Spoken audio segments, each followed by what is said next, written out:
Cuman yang saya heran gini, kalau ada mafia migas seperti itu yang menghambat semua pembangunan, boleh nggak ngomong mafia migas? Boleh. Apa ya? Kan udah ngomong di Twitter. Kalau ada mafia migas yang membayar uang segitu banyak, kenapa nggak ada yang datang ke gue ya? Saya nunggu bayaran sebetulnya.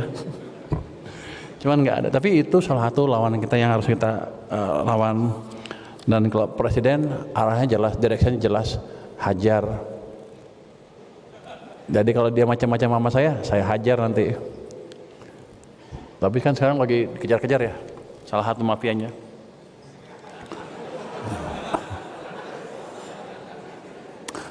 Jadi gitu. Orang tanya aja lagi. Kita harus mengundang investor asing untuk masuk sini untuk tumbuh lebih cepat.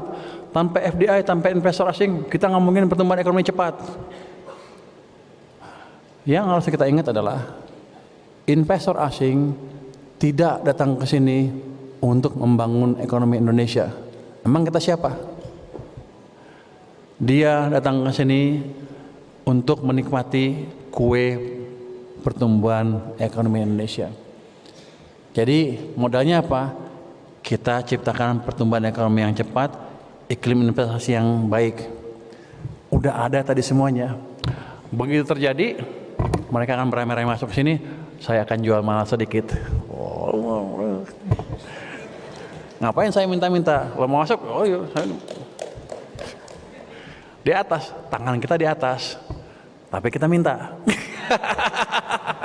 Tapi kan gaya mintanya. Saya selalu begitu, kalau debat sama siapa, tangan saya selalu di atas. Saya nggak mau mempermalukan Indonesia dimanapun. Contohnya apa? Ini contoh nih.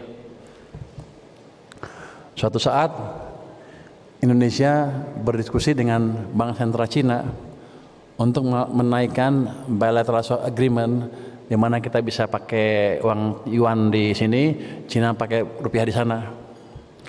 Nggak lama nggak dipakai kan, udah mau expired, mau ditingkatin naiknya dari 20 miliar dolar ke 30 miliar dolar. Negosiasilah kita. Saya sih bukan bidang saya di maritim. Tapi bos saya tuh emang menteri segala urusan kayaknya tuh. Pur, kau datang ke negosiasi sana. Lupa bukan urusan saya. Udah lu kawal aja. Oke. Datang saya kawal sana, tak. Negosiasi lah. Gubernur Bank Sentral Cina, stafnya atau 3 orang, di sini 3 orang juga. Salah satu saya yang dari maritim tersesat. Diskusi moneter, pinjaman luar negeri, keuangan nggak ikut.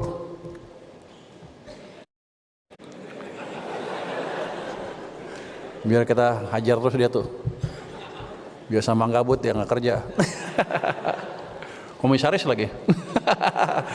Jadi gini, waktu negosiasi itu kita bilang ke Gubernur Bank Sentral Cina, Pak Gubernur, saya harap dipertimbangkan, ya di bawah lah. Oh gini. Saya kan nggak berhak ngomong, saya kan maritim. Gue lihat sompret. Kita ngemis-ngemis sama Cina. Orang Cinanya, kalau bisa dipertimbangkan, ya bisa dipercepat Pak ini, gini. Wah nggak tahu lah, kita masih menghitung, masih ini orang Cina itu. Gua nggak tahan. Namanya orang iseng. Saya ngomong ke Gubernur Cina, Pak Gubernur, menteri saya mau ke Cina bulan depan. Dia akan ngomongin bilateral swap agreement ini. Dia akan ketemu dengan 2 Menko di Cina. Bosnya gubernur. Jadi di sana tuh nggak independen seperti sini. Dikuasai pemerintah dan dia di bawah 2 Menko perekonomian. Menko di sana, satu perekonomian, satu apalah. Baru dia kata-kata, mau ke sana? Iya. Jadi gini Pak Gubernur, ini saya akan bicarakan dengan menteri itu, bos Anda lah kira-kira gitu. Jadi Anda harus siapkan dengan baik, jangan sampai nanti Anda susah. Langsung dia, gue sikat. Habis itu dia bilang gitu, saya bilang apa? Ya udah, kamu bisa selesaikan seminggu nggak?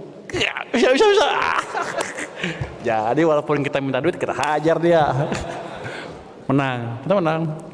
Waktu 1 bulan berikutnya ke Cina langsung dikasih sama bosnya sana.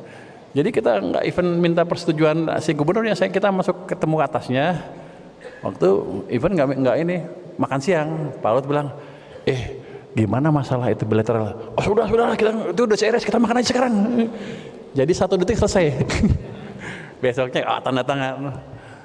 Jadi gitu. Walaupun kita minta-minta, kita selalu di atas, bolehlah sombong. Tapi untuk mewakili negara harus sombong terus. Apa lagi mau cerita lagi? Masih ada kan? Udah habis waktunya? Habis. Oh.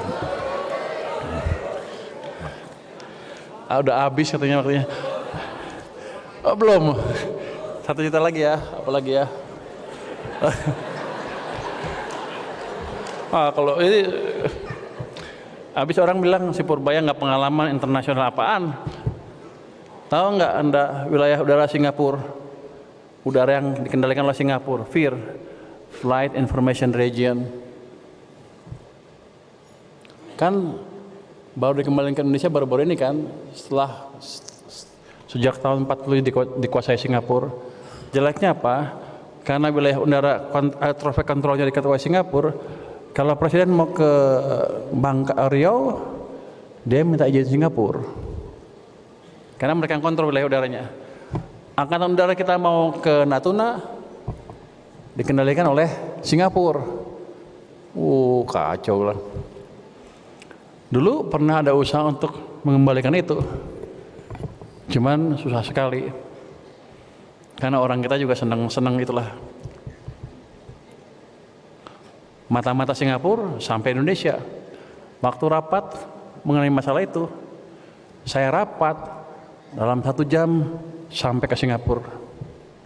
Dalam 2 jam sampai ke saya. Bahwa Singapura udah tahu. Dia nggak tahu kita juga punya mata-mata. Mas udah sampai kita. Oke. Jadi kita kalian basically pada akhirnya debat lah ke ini. Kita ketemu tim kecil ke Singapura, ketemu Perdana Menteri, Teo Chikin itu dulu wakil Perdana Menteri ya, yang senior, yang jago banget tuh. Debat, Pur biar gue masuk dulu, kata Pak Luhut. Masuk dia. 5 menit nggak keluar. 15 menit nggak keluar. Setengah jam nggak keluar. 40 menit dia buka pintu, seret. Masuk Pur. Satu-satu kita masuk dua jadi 3-3. Debatnya udah berdiri, nggak duduk. Meja di sini kita berdiri tuh. Saya bilang gini, Pak Teo, by international law UNCLOS, wilayah terluar kita sama langit-langitnya adalah kedaulatan Indonesia. Nggak bisa, UNCLOS akan dirubah. Tidak, UNCLOS sudah final dan nggak ada diskusi lagi. Ini hukum internasional yang berlaku. Wah, gini. Terus dia bilang gini, dulu kami kenapa tanda tangan UNCLOS? Karena UNCLOS itu hukum internasional ya, laut, udara gitu ya, kira-kira ya, hukum laut lah. Terus dulu kami setuju UNCLOS karena Indonesia berjanji kepada saya ke Singapura untuk memberikan sesuatu ke kami sesuai dengan permintaan kami. Wah, gue bilang bahaya juga nih. Tapi kita belagak-gagah kan. Kalau Indonesia janji dengan kamu, saya akan honor janji kamu. Gue yang mutusin tuh, padahal gue cuma deputi. Tapi masalah itu gue putusin aja. Saya akan kasih ke kamu. Cuman sekarang kasih tahu saya, dulu kamu janjinya dengan siapa di Indonesia? Yang kedua, mana surat perjanjiannya? Dia bingung. Nggak ada. Gue udah tahu nggak ada sih. Makanya gue beri kasih. Kalau ada gue kasih lo.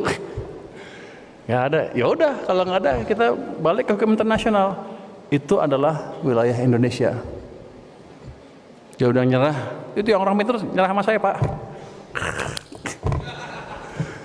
Oke, kami mengakui itu adalah sovereignty Indonesia. Oke, kalau gitu. Tapi kami minta kebutuhan kami diperhatikan. Oke, kita masuknya pakai wilayah area kerjasama. Kita akan kerjasama. Tapi udah jelas itu punya kita. Itu udah signifikan sekali kemenangan di situ. Terus dia bilang, oke, kalau gitu kita mau kerjasama, kami butuh 1, 2, 3, 4. Granted. Jago gua. Masuklah wilayah itu, tapi habis itu prosesnya terserah, habis itu saya keluar, tapi sudah diambil sebagian sekarang, jadi udah di bawah kita. Jadi ya lumayan lah kita Pak, nggak bodoh-bodoh amat. Jadi internasional juga pengalaman banyak yang lain, tapi waktunya mungkin sudah habis. Yang jelas